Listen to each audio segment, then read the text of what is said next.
Hello दोस्तों, आप सभी का स्वागत है स्कैरीवुड चैनल पर। इस मूवी का नाम है टेरिफायर। अगर आप आर्ट के बारे में ज़्यादा नहीं जानते तो इससे पहले ये वाली वीडियो देख लो। कहानी की शुरुआत में हम देखते हैं मोनिका को, जो कि एक टॉक शो की होस्ट थी। पिछले साल हुए हेलोवीन की रात पर मैसी घर में बच्चे इकलौती सर्वाइवल लड़की का इंटरव्यू ले रही थी। उस सर्वाइवल को बुरी तरह टॉर्चर किया गया था, जैसा कि आप देख सकते हो। उस मैसी किलर का किलर था आर्ट द क्लाउन, जो कि खुद भी मर गया था। लेकिन मोनिका बताती है कि आर्ट द क्लाउन की बॉडी अगले दिन वहाँ से गायब हो गई थी। वो सर्वाइवल कहती है कि वो मर चुका है और उसे मरते हुए उसने अपनी आंखों से देखा है। और हम देखते हैं कि ये इंटरव्यू आर्ट भी देख रहा था और वो लात मारकर टीवी को तोड़ देता है और इसके बाद वो तैयारी करने लगता है। और हम देखते हैं कि वो उसका असली फेस नहीं है। वो मेकअप करके क्लाउन के गेटअप में आता है, पर उसका रियल फेस बहुत भयानक है और वो किसी नॉर्मल इंसान की तरह तो बिल्कुल भी नहीं है। वो अपनी ज़रूरत के औजार अपने बैग में रखकर वहाँ से चल देता है। इसके बाद फिर से मोनिका को देखते हैं, जो अपने रूम में अपने फ्रेंड से बात कर रही थी। ओटी पर जिस सर्वाइवल की वो तारीफ कर रही थी, वो यहाँ पर उसका मजाक उड़ा रही थी। उसे पीछे से कुछ आवाज़ सुनाई देती है। वो उठकर चेक करने जाती है। तभी वो लड़की उसे पकड़ लेती है और उसकी दोनों आँख फोड़कर उसे मार देती है। उसे मारने के बाद वो जोर जोर से हंसने लगती है और इससे पता चलता है कि आर्ट ने उसके दिमाग पर बहुत गहरा असर डाला है और कहीं न कहीं वो उसी की तरह बनती जा रही है। और इसके बाद देखते हैं हम दो फ्रेंड को, टेरा और डॉन। वे दोनों पार्टी से ड्रंक होकर आ रही थी। वो दोनों डॉन की कार तक जाते हैं और दोनों बहस करने लगते हैं, क्योंकि डॉन बहुत ज़्यादा ड्रंक थी और टेरा खुद कार ड्राइव करना चाहती थी। तभी आर्ट वहाँ से गुजर रहा था और उसकी नज़र उन दोनों पर पड़ जाती है। वो उन्हें एक सांस घूमने लगता है। वो दोनों भी उसे देख लेती हैं और वो अपनी क्रीपी स्माइल उन्हें दिखाने लगता है। डॉन उसे फ्लर्ट करने लगती है और टेरा उसे रोक देती है। तभी आर्ट वहाँ से गायब हो जाता है। वो दोनों खाने के लिए एक रेस्टोरेंट में चली जाती हैं और आर्ट भी उनके पीछे वहाँ पहुँच जाता है। वहाँ भी वो उन्हें घूर रहा था। जब टेरा उसकी तरफ देखती है तो अपनी क्रीपी स्माइल उसे दिखाने लगता है। डॉन उठकर उसके पास जाती है, पर वो उसके ऊपर कोई ध्यान नहीं देता और टेरा को ही घूरता रहता है। और डॉन जबरदस्ती उसके साथ एक सेल्फी ले लेती है। एक वर्कर उसका ऑर्डर लेने आता है, पर वो उसकी तरफ भी ध्यान नहीं देता और उन्हें घूरता रहता है। वो वर्कर कहता है कि उसे कुछ ऑर्डर करना होगा, नहीं तो उसे वहाँ से जाना पड़ेगा। आर्ट टेरा के पास जाकर एक रिंग ऑफर करता है और जबरदस्ती उसके हाथ में पहना देता है। वो सोचती है कि वो नाइस बिहेव करने की कोशिश कर रहा है। आर्ट वहाँ से वॉशरूम की तरफ चला जाता है। वो दोनों बैठकर पिज्जा खा रही थी। तभी एक वर्कर आर्ट को धक्के मारकर वहाँ से निकाल देता है। वे दोनों कार के पास जाते हैं और कार के टायर में उन्हें पंचर हुआ मिलता है और उनके पास कोई एक्स्ट्रा टायर भी नहीं था। फिर टेरा डॉन के फोन से अपनी बहन विक्टोर को कॉल करके वहाँ पे बुला लेती है। वे दोनों कार में बैठकर विक्टोर का वेट करते हैं और इसी बीच टेरा ये सोच रही थी कि उनका कार का पंचर शायद उस क्लाउन ने किया है। डॉन उसे हार्मलेस बताती है और हम देखते हैं कि आर्ट ने उस रेस्टोरेंट के वर्कर का सिर काट कर हेलोवीन लैम्प बना डाला था, जैसे कि पंपकिन का बनाते हैं। इसके बाद उसने दूसरे वर्कर को भी बुरी तरह मार डाला।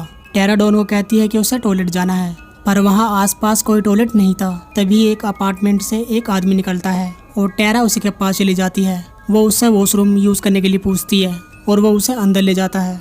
वो उसे बताता है कि उसका नाम माइक है और वो एक पेस्ट कंट्रोल वर्कर है।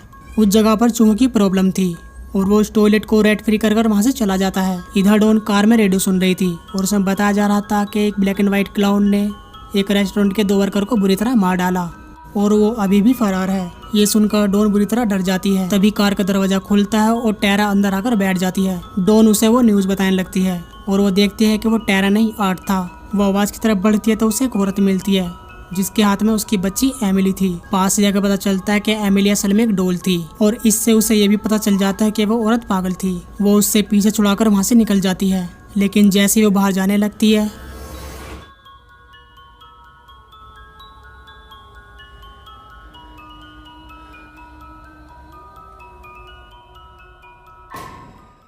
टेरा वहाँ पर छुप जाती है और आर्ट उसे ढूंढने लगता है। कुछ देर बाद टेरा को लगता है कि वहाँ से चला गया।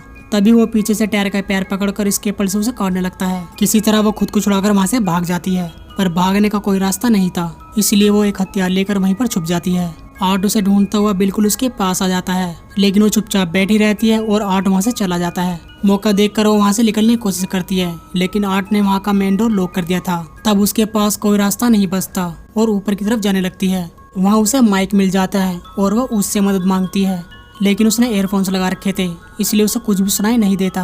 और आर्ट बिल्कुल उसके पीछे से पकड़कर टेरा को वहाँ से ले जाता है। वो उसे इंजेक्शन लगाकर बेहोश कर देता है। जब उसे होश आता है तो वो खुद को एक चेयर से बंधा पाती है और आर्ट बिल्कुल उसके पास बैठा था। वो एक हथियार लेकर उसके पास आता है, लेकिन वो उसे नहीं मारता।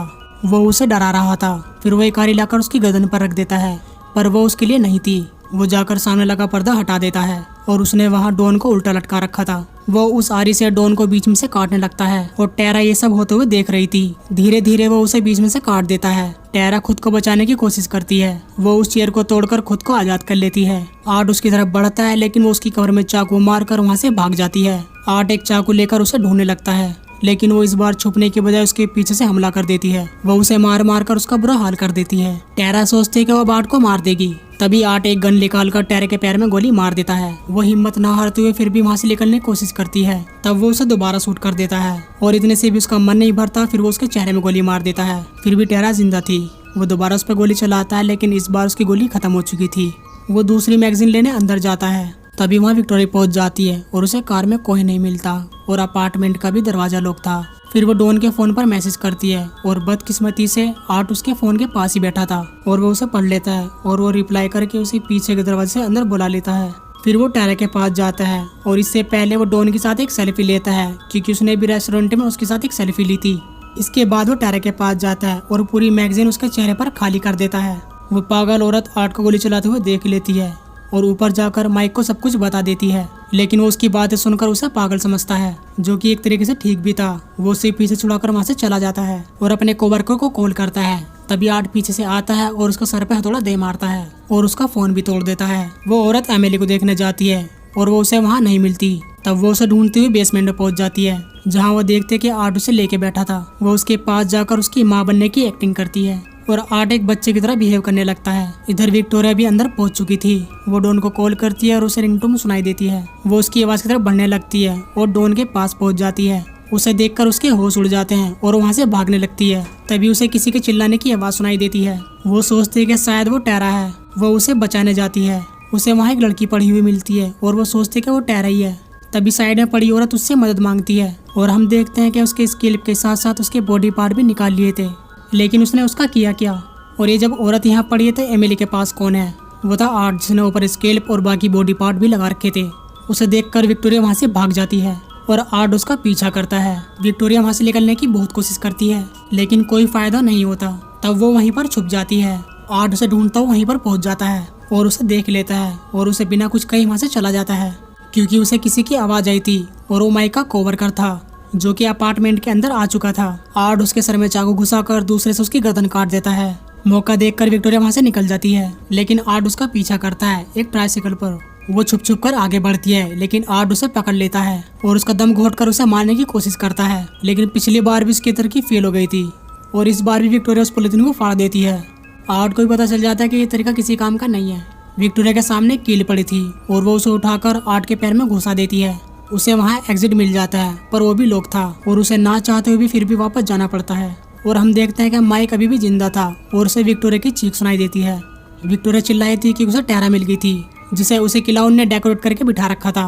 वो उसके पास बैठकर रो रही थी। तभी आर्ट अपनी चैन लेकर वहाँ पहुँच जाता है जिस पर उसने शार्प ऑब्जेक्ट लगा रखे थे। वो उससे विक्टोरिया को मारने लगता है और कई सारे हमलों के बाद उसे घायल कर देता है। तभी माइक पीछे से उसके सर पे मारकर उसे बेहोश कर देता है और विक्टोरिया को उठाकर वहाँ से निकल जाता है। वो एक रूम में पहुंचकर खुद को लॉक कर लेता है और पुलिस को फोन करके सब कुछ बता देता है। इसके बाद वो विक्टोरिया को बाहर निकालने की कोशिश करता है लेकिन वो दरवाजा भी लॉक था। लॉक तोड़ने के लिए वो कुछ ढूंढने लगता है। तभी आर्ट उसे मारकर नीचे गिरा देता है। वो अपने क्लाउन बूट से उसका सर कुचल देता है। विक्टोरिया एक आयरन रोड से लॉक तोड़ने की कोशिश करती है पर वो नहीं टूटता और आर्ट उसकी तरफ बढ़ने लगता है। सही वक्त पर लॉक टूट जाता है। तभी आर्ट उसे पकड़ लेता है। वो आर्ट की आंख में कुछ मारकर वहाँ से भागने लगती है। वो किसी तरह गैरेज में घुस जाती है लेकिन आर्ट उसके बाल पकड़ लेता है। वो किसी तरह खुद को छुड़ा लेती है और आर्ट के वापस आने का वेट करती है। तभी उसे पुलिस का सायरन सुनाई देता है। वो दरवाजे से बाहर देखती है तो उसे आर्ट दिखता है जो कि एक ट्रक से उसे कुचलने वाला था। वो जल्दी से वहाँ से हट जाती है लेकिन आर्ट फिर भी उसे उड़ा देता है।